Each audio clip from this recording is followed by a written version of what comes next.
Hello students, कैसे हैं आप लोग।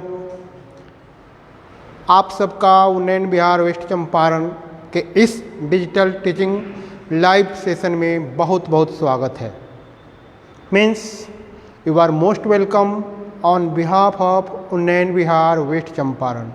Again I am here with the topic polythene bag, and in that very topic we are going to study today some of the important grammar and translation section.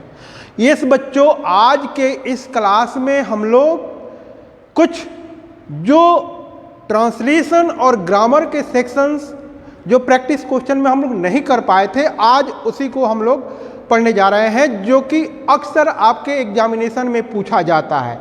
So for that very purpose you must take attention on this very class. जैसे कि polythene bag के बारे में आप लोग बहुत सारी चीज़ जान गए हैं। उसमें हम पिछले क्लास में जब पढ़ा रहे थे तो हमने बताया था फिगर्स ऑफ स्पीच के बारे में, और दो का मैंने वर्णन किया था, एक सिमिली और दूसरा मेटाफर। क्या बता सकते हैं, आपको याद है कि पिछले क्लास में हमने क्या क्या बताया था, और सिमिली में वो क्या क्या चीज लगा होता है जिससे हम पहचान जाते हैं कि इसमें सिमिली का यूज हुआ है या फिर मेटाफर का यूज हुआ है। क्योंकि ये दोनों चीज इनएनिमेट थिंग्स, डिसिमिलर थिंग्स, यानी दो भिन्न भिन्न चीज़ों के बीच जो समानता होता है वो दिखाने की कोशिश करता है, दोनों का जो अंतर होता है वो बताने की कोशिश करता है। यस, उसमें मैंने बताया था एज, लाइक, सो, सच, जस्ट भी कभी कभी यूज होता है। तो इन सब का हम इस्तेमाल करते हैं सिमिली में, और उसी से संबंधित जो पिछले बार हम लोग क्लास किए थे उसी से संबंधित आज का हमारा एक टॉपिक है, जिसमें हमको देखना है कि इसमें क्या क्या हम इस ब्लैंक्स में भर सकते हैं। तो सबसे पहले जो फ्रेजेज भरने हैं उसको देख लेते हैं। As a dove, dove means क्या होता है, हंस। हंस किसका प्रतीक है जी, भद्रता का, सज्जनता का। तो जब भी तुलना करते हैं तो हम डोव से सज्जन लोगों की तुलना करते हैं। इसके बाद में एज ए लायन, समझ रहे हैं, लायन के समान। एज कोल, कोल मीन्स होता है कोयला, कोयला के समान। फिर यहां पर ए लाइन दिया हुआ है। दिस शिप, शिप मीन्स होता है जहाज। अब है वॉकिंग शैडो, वॉकिंग शैडो मतलब कि तुरंत समाप्त हो जाने वाला, यहां पर दिया हुआ है। और डैगर मीन्स होता है खंजर, कटार। तो जो हमारा सेंटेंस है उसको देखिए कैसे भरा जाता है, और इन 7 सेंटेंस में कहां पर सिमिली का प्रयोग हुआ है और कहां पर मेटाफर का प्रयोग हुआ है। आप जब इसको बनाएंगे तो ऑटोमेटिकली आपके दिमाग में आ जाएगा। पहला सेंटेंस है she is as gentle as a dove. यहां पर हो जाएगा as gentle as a dove, यानी वह इतनी नम्र है जितनी कि डोव, यानी हंस से तुलना। अब बताइए इसमें तुलना किया गया किससे जी, डोव से, और वो भी किसका, सी, यानी किसी न किसी गर्ल का, फीमेल का। तो यहां पर दो भिन्न भिन्न चीजों में तुलना हो रही है, लेकिन तुलना क्या है जी? इनडायरेक्टली है, क्योंकि यहां एज लगा हुआ है। तो जब इनडायरेक्टली कंपैरिजन होता है तो वहां पर हम कहते हैं कि सिमिली का प्रयोग हुआ है। तो पहले वाले सेंटेंस में एज का प्रयोग हुआ है, जाहिर सी बात है इनडायरेक्ट है, और इनडायरेक्ट है तो सिमिली का प्रयोग हुआ है। He is dash in the fight, लड़ाई में वह क्या है जी? He is a lion. पहले एज ए डोव हो गया है, अब ए लायन होगा। He is a lion in the fight, यानी कि वह लड़ाई में शेर है। अब कहा जाएगा कि लड़ाई में शेर के समान है, तो इनडायरेक्ट कंपैरिजन हो गया, तो सिमिली हो जाएगा। यहां पर डायरेक्ट कंपैरिजन है, मेटाफर का प्रयोग हुआ है। कहा जा रहा है he is a lion in the fight, वह लायन है, शेर है, शेर के समान नहीं, खुद शेर है। तो इसलिए यहां पर क्या हो गया जी? मेटाफर का प्रयोग हो गया। इसके बाद में he is as strong as a lion, as strong as a lion. Dear students, तो यहां पर आप क्या देख रहे हैं? एज का प्रयोग हुआ है, तो यहां पर ये क्या हो जाएगा जी? अगेन सिमिली हो जाएगा, इनडायरेक्ट कंपैरिजन है। Life is but a walking shadow, कहा गया? वॉकिंग शैडो का प्रयोग हमने कर दिया। Life is but a walking shadow.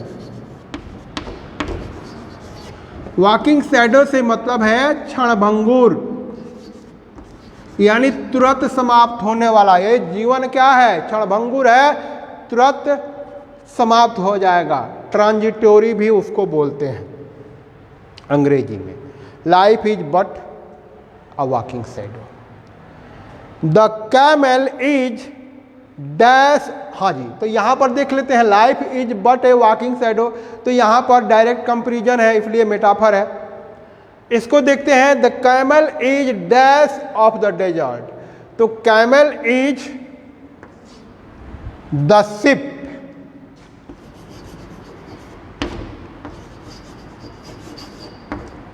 अरे श्रीमान जी कैमल कहाँ रहता है जी? रेगिस्तान में, यानी डेजर्ट में। और शिप कहाँ रहता है? पानी में, समुद्र में रहता है। तो अब बताइए, जो समुद्र में रहता है उसकी तुलना जो डेजर्ट पर में रहता है उससे कर दिया जा रहा है, तो दो भिन्न भिन्न चीजों में तुलना हो रही है। तो जाहिर सी बात है कि यहां पर फिगर ऑफ स्पीच का प्रयोग हुआ है, और वो भी किसका? तो डायरेक्ट कंपैरिजन है। The camel is the ship of the desert, यहां पर डायरेक्ट कंपैरिजन है, इसलिए ये मेटाफर का प्रयोग हुआ है। अगर यही रहता the camel is like the ship of the desert, यानी शिप के समान होता है, डेजर्ट में कैमल शिप के समान होता है, तो फिर हो जाता सिमिली। चलिए, coming to the next, she is as होगा। She is as black as coal, यहां पर भी एज का प्रयोग हुआ है। हम लोग जानते हैं पहले से कि एज का प्रयोग हो, लाइक का प्रयोग हो, सच का प्रयोग हो, तो वो हो जाता है सिमिली। तो यहां पर वह इतनी काली है जितनी की कोयला, तो कंपैरिजन हो रहा है, इसलिए यहां पर क्या है जी? एज का प्रयोग हुआ है, इनडायरेक्ट कंपैरिजन है, तो ये हो गया सिमिली। इसके बाद में the news was dash a dagger, the news was a डेगर,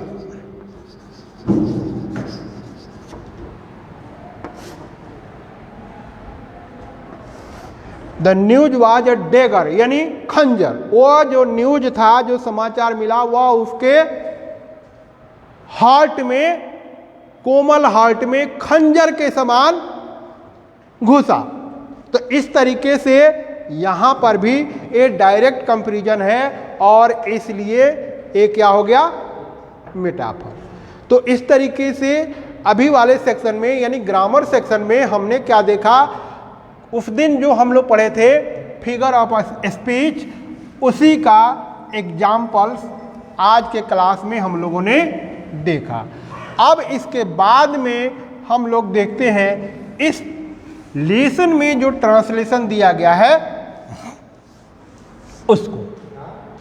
तो जो सबसे पहला है वह है पॉलीथीन घुलता नहीं है।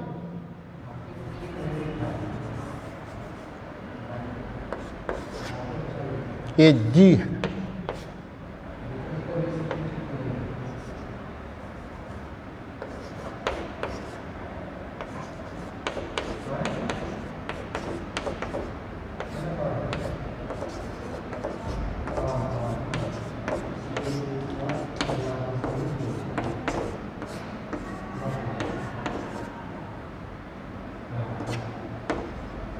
पॉलीथीन घुलता नहीं है। तो बनेगा कैसे जी, सिंपल प्रेजेंट का सेंटेंस है तो हो जाएगा पॉलीथीन डजंट डिजोल्व, पॉलीथीन घुलता नहीं है।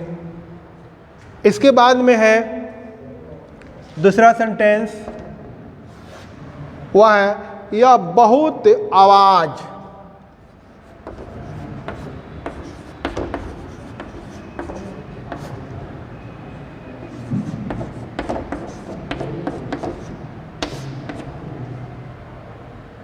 ध्वनि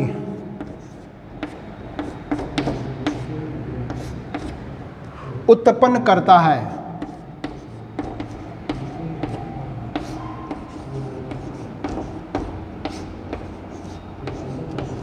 अब यह है तो यह के लिए क्या हो जाएगा, इट हो जाएगा। अब उत्पन्न करता है तो प्रोड्यूसेस हो जाएगा, क्योंकि इट सिंगुलर है तो इट प्रोड्यूस मतलब उत्पन्न करना होता है और यहाँ पर हो जाएगा प्रोड्यूसेस। और बहुत आवाज तो हो जाएगा much, it produces much noise, बहुत नॉइज अनवांटेड साउंड उत्पन्न करता है तो it produces much noise. Next है यह काफी दुर्गंध देता है।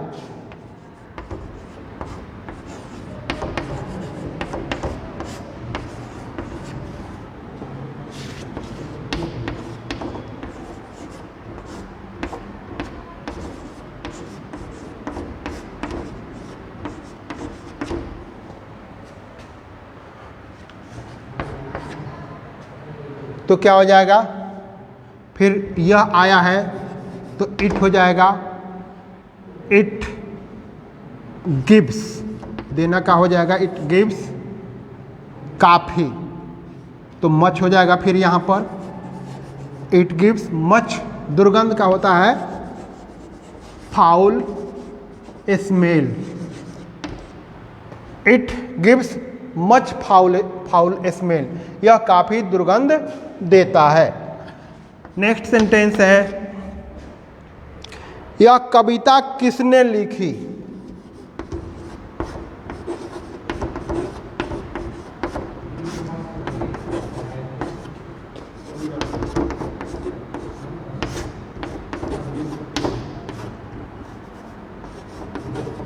स्टूडेंट्स, सबसे पहले तो यह क्वेश्चन है और क्वेश्चन में क्वेश्चन मार्क लगाना जरूरी हो जाता है।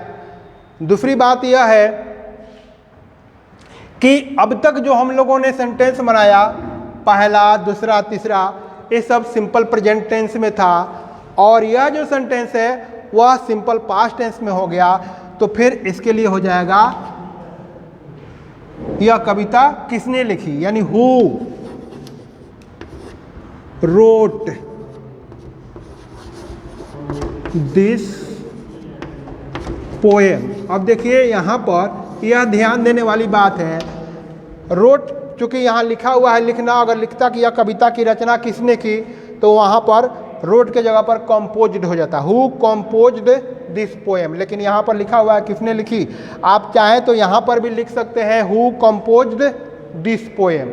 Coming to the next last but not least sentence, that is तुमसे यह किसने कहा। ये लास्ट सेंटेंस है।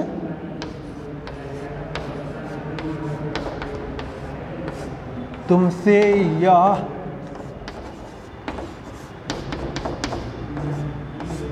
किसने कहा।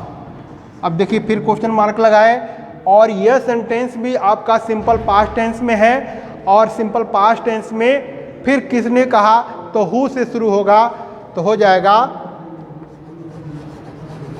Who told you this. तुमसे यह किसने कहा, हु टोल्ड यू दिस, तुमसे यह किसने कहा।